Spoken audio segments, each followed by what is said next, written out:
Felt like we had a solid practice. The guys came out, wanted to practice. Solid job of attention, and we got our work cut out for us, and we put in our plan today. And you could tell they were really eager to see what the plan was and to execute practice. Looking at Florida, they traditionally have a lot of good athletes on defense. What are you seeing them this year? Yeah, they have good athletes. I think they're extremely talented up front. Their linebackers, can really run. Secondary, they fly around back there too. But they're big and athletic up front and present a lot of challenges. Are they comparable to South Carolina's front? They're very talented, like South Carolina's front, but they're different. They're a different kind of talented. They're big, they're athletic. They really play the run well.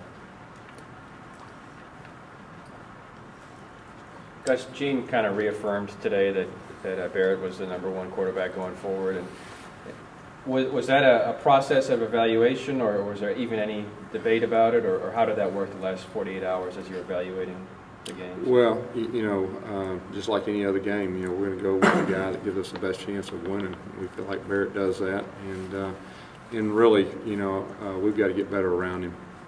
We've got to get better around him in all areas, and there's some throws obviously he'd like to have back, but he's striving to improve. But we're going this week like we would any other week. Is there any thought of giving Clint any role? Well, like I said, that we're going in this just exactly like the weeks before, and we're expecting Barrett to play well. When you had a chance to look at the film, how did Kyle do? Did a good job running the football. Did a good job of operating the communication. It was extremely loud, and obviously those two balls he'd like to have back. But he's a competitor. He was extremely disappointed, and he's the type that usually doesn't make the same mistake twice. And just the speed of secondaries. It takes a while to get used to that, and he'll improve in that area. Do you see him continuing to have that kind of a role, that many snaps? Well, I think with the team we got now, he's definitely he'll have his role each week. Some weeks he'll be more than others, but we're working hard to expand that. Gus, when you're struggling in the passing game like you guys are a little bit now, how does it affect your play calling?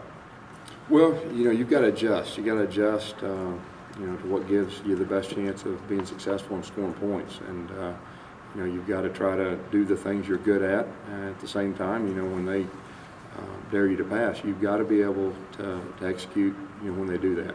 And that's what we got to get better at. I think everybody saw that Saturday, and we're working very hard to do that. And we're going to continue to work hard, and I really expect us to get better in that area. Does it, by my count, y'all been into opposing territory 17 times in the last 2 games, and scored, I guess, 4 touchdowns and a field goal. Is there something happening as you get something? Well, I think if you look back, I think there's some penalties that has happened, and there's some turnovers, and which is really uncharacteristic of our offense. And so we got to do a better job of holding on the ball. We got to do a better job of not having penalties and find a way to get the ball in the end zone. And that's the bottom line. And that's what we're working hard to do. First, you guys have been able to run the ball, keep the clock on your side, get some first downs. That's helping the defense, I'm sure. How much of that is game planning for you, saying we need to find ways to help our defense? Well, I think no matter whether it's offense, defense, or special teams, you know your team, and you know what it takes for your team to be successful. And right now, we need to try to win the time of possession. We need to run the football, and that's what we're going to do, and we're going to try to improve in that area, each week also. Does that affect you a lot on first down and second down? What if you want to pass there or run? No, the bottom line is we got to get the initial first down.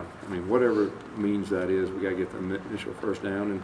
And our strength right now is running the football, and so we've got to keep getting better in that area, keep improving, and keep getting first downs.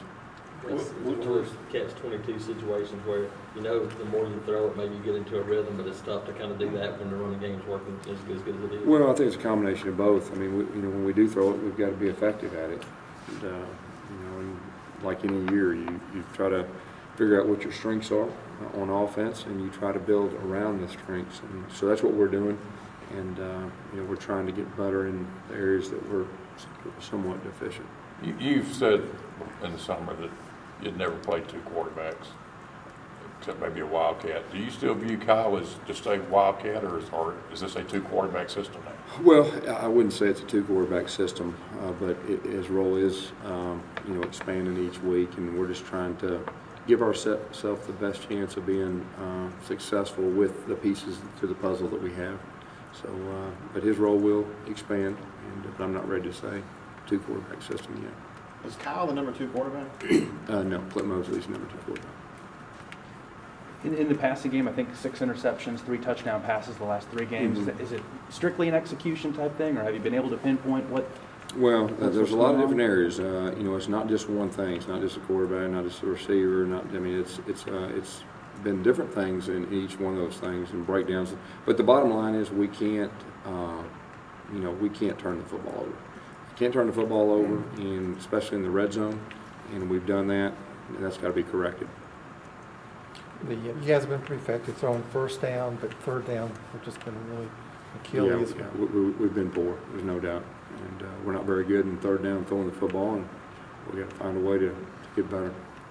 Is it difficult to kind of remind Clint that he's the number 2 quarterback still when he's not the first quarterback off the bench? No, I don't think so, because he gets the number 2 reps of our main offense, and he gets probably 30% of the reps. And but he knows that very clear that he is. What about your decision to play Clint on that last drive? Really got one throw, I guess. Yeah, we're hoping to have a little bit more, but want to give him a chance to get in the game, all that stuff. So. Do you feel confident if you have to go to Clint for whatever reason, injury or whatever, that he'd be capable of running this offense? I feel confident in all 3 of our guys. Anything you guys can do to get the confidence of the receivers back up? Well, we got to do a better job of throwing. We got to do a better job of catching and protecting. I mean, it all works together. And that's the thing about offense. It all works together. And I know that certain times when things aren't successful, one position or one person gets blamed. But it's a culmination of a lot of different factors. And how you get confidence to make plays. I mean, you actually make the plays, and that's how you get confidence. And we got to make more plays. Will there be any kind of changes with the receiver rotation? Each position we're looking at, but we're expecting the same guys to be out there. You may see some more young guys out there at different times, but our receiver group is a group as a whole that all play. How much does it hurt not having Emory out there?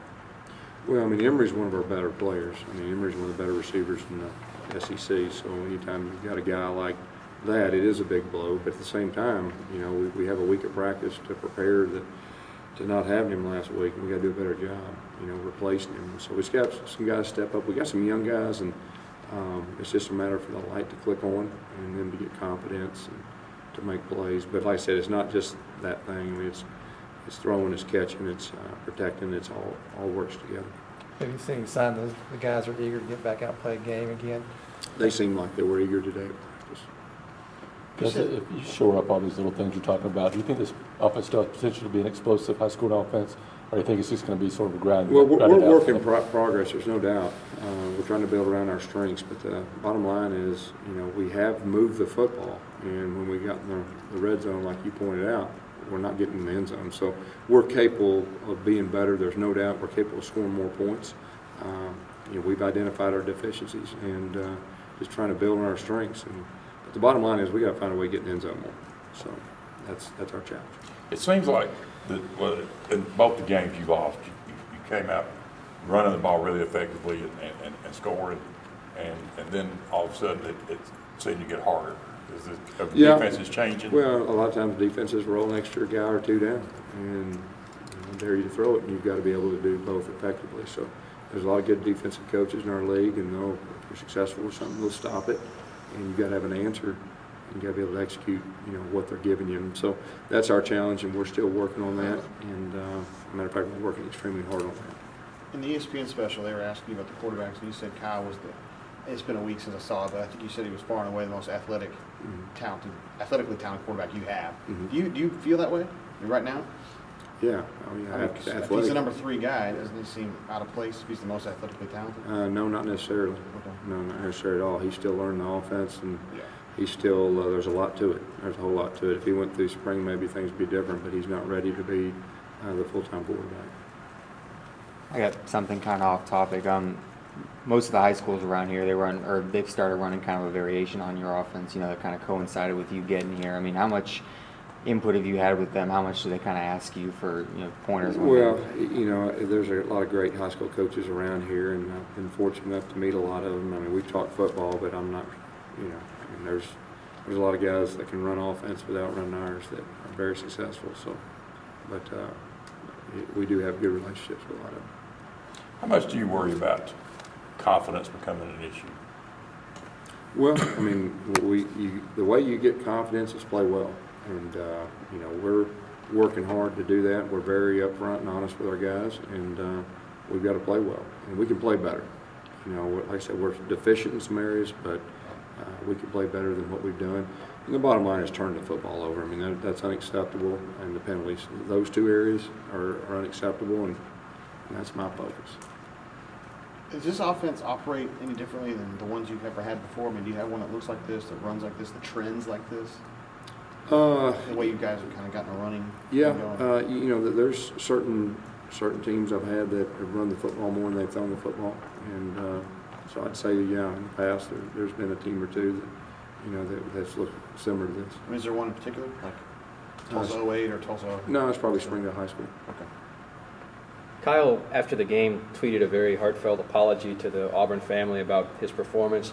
From your perspective, do you want to tell him, like, hey, you're just 18 years old, this is your first real throwing opportunity ever, don't take it so hard, or do you like that he's taking ownership? Oh, like yeah, that? I mean, he's a winner. He's got winner in him, and that's just who he is. He has high expectations. He's not used to losing, and he feels like he let the team down, and that'll help him in the future be the type of quarterback that we need him to be. I mean, if you look at the numbers of what Barrett did at Arkansas, you kind of say it was a disaster. I mean, it was like 6 of 19, something like that. From your perspective, looking at the plays individually, was it a disaster? Was Well, it as bad I mean, as the there was quite a few drops. There was a protection breakdown or two, so it wasn't, to blame him for all that. When you really look at everything, it's a culmination of a lot of different areas. So he did some good things. How did he grade out overall with you? He graded out average.